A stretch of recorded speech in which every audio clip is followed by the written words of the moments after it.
சிந்திக்கக்கூடிய கணினியை உருவாக்கணும். அப்படிதான் வந்து ஆலன் டியூரிங்கும் சொல்றாரு. ஒரு நம்ம மூளையை மாதிரி உருவாக்கிடலாமா, மனிதனை போலவே சிந்திக்குமா அப்படின்னா, அன்ஃபார்ச்சுனேட்டாக இன்றைக்கி இருக்கிற ஏஐ மனிதனை போலலாம் சிந்திக்காது.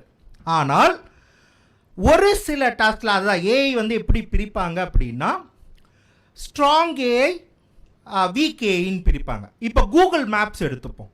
இப்போ உங்ககிட்ட வந்துட்டு இங்கேருந்து நான் வந்து கேகே நகர் போகணும், ஷார்ட்டஸ்ட் ரூட், பெஸ்ட் ரூட் சொல்லுங்கள் அப்படின்னா உங்களுக்கு அந்த ஏரியா தெரிஞ்சிருந்தால் சொல்லுவீங்க, இல்லைன்னா தெரியாது.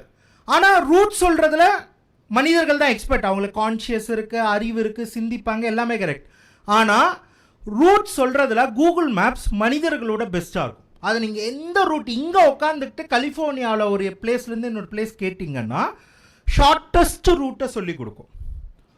ஷார்ட்டஸ்ட் ரூட்டை சொல்லிக் கொடுக்கும். நம்மளால இங்கேருந்து கலிஃபோர்னியாவுக்கு வழி சொல்லவே முடியாது.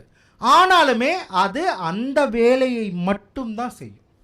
ஸோ ஏஐனா நம்ம விதவிதமான கற்பனைகள் இருக்கும். அதை புரிஞ்சுக்கிட்டோம்னா ஏஐ ஆஸ் ஏ டூல் நம்ம எப்படி யூஸ் பண்ணலாம், ஏஐ வந்துட்டு எந்த வேலைகளை பாதிக்கும். ஏன்னா எனக்கு கொடுத்த டாபிக் அதுதான், எந்த வேலைகளை பாதிக்கும்.